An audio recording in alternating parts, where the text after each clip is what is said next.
Autumn 1985, an event that shook the world.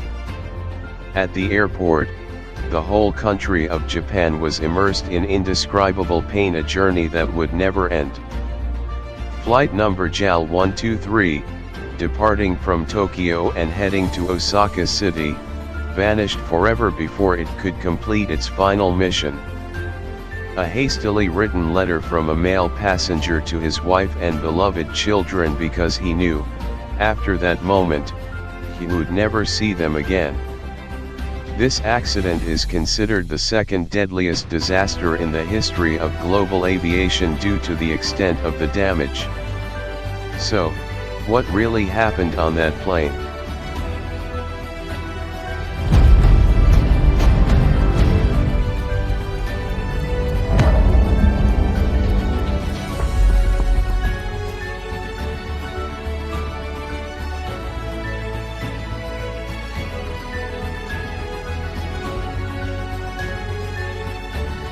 (6 p.m., August 12, 1985). Less than an hour before the disaster, Japan Airlines flight number 123 was preparing for takeoff at Haneda Airport, Tokyo. The airport at this time was extremely crowded and bustling, because every August 15th, Osaka hosts the Obon Festival, the largest Buddhist event in the land of the rising sun. To meet the high demand from travelers, Japan's national carrier Japan Airlines had to operate both long-haul and multiple short domestic flights from Tokyo. Flight JL-123 was operated by a Boeing 747, known as the Queen of the Skies, and for 37 years it held the title of the largest passenger aircraft until the arrival of the Airbus A380.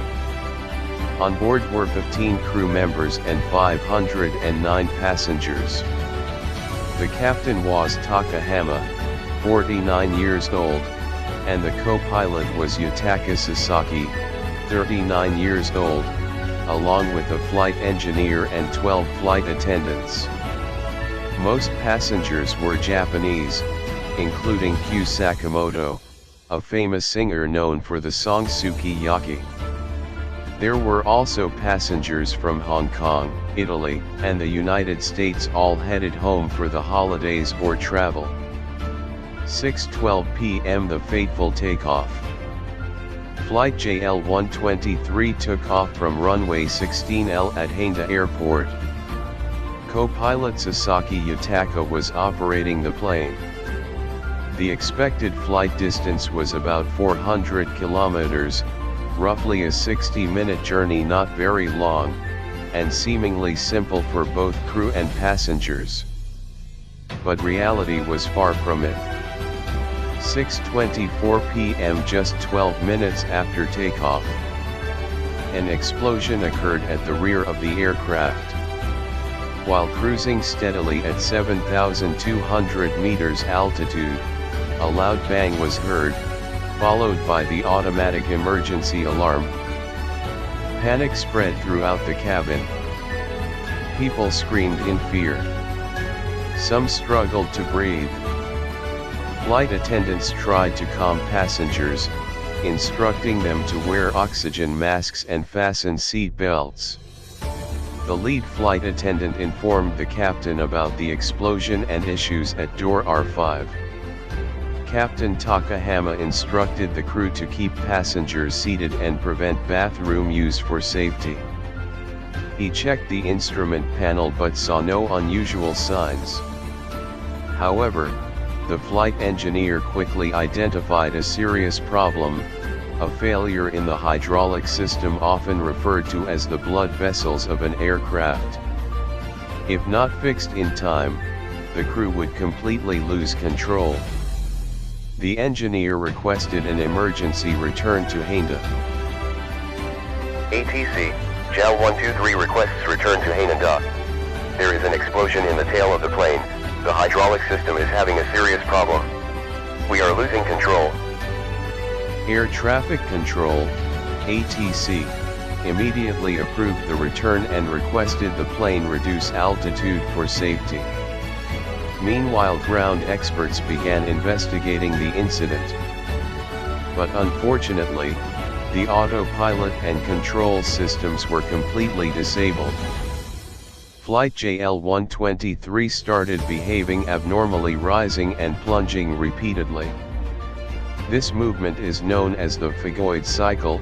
Diving increases airspeed and lift, climbing reduces speed, causing another dive, repeating again and again.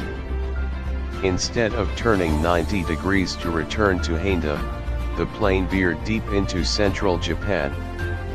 The co-pilot informed ATC. 123 cannot return to Haneda.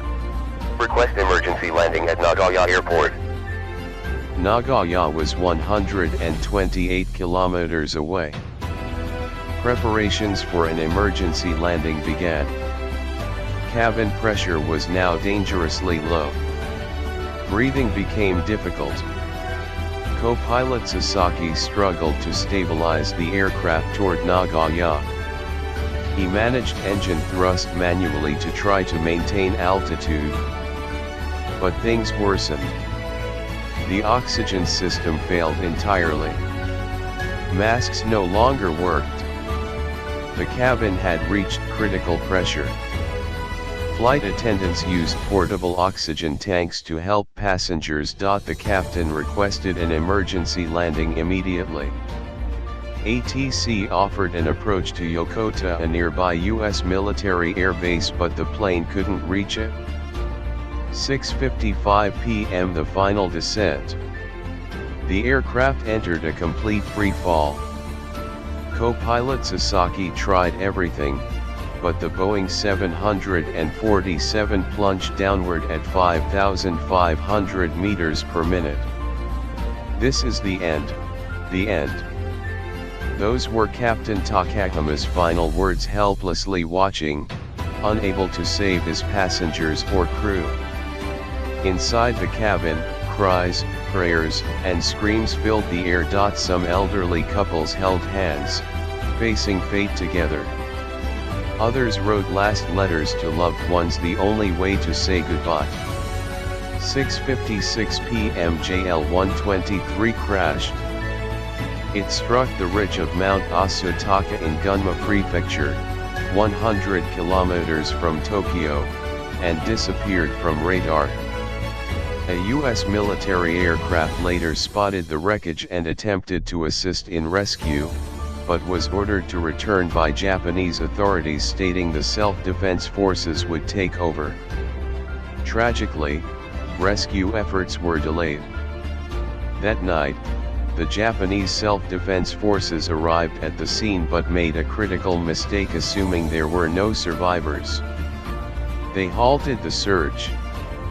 14 hours later, when rescue resumed, they found 4 survivors seated in the rear rows. One of them was flight attendant Yumi Okie, who had been traveling as a passenger. According to her, many passengers showed signs of life after the crash, screaming in pain, but died from cold and exposure overnight. If only rescue came sooner, the death toll wouldn't have been so high. Bodies were scattered. Debris and belongings spread across the mountain. In total, 520 people lost their lives.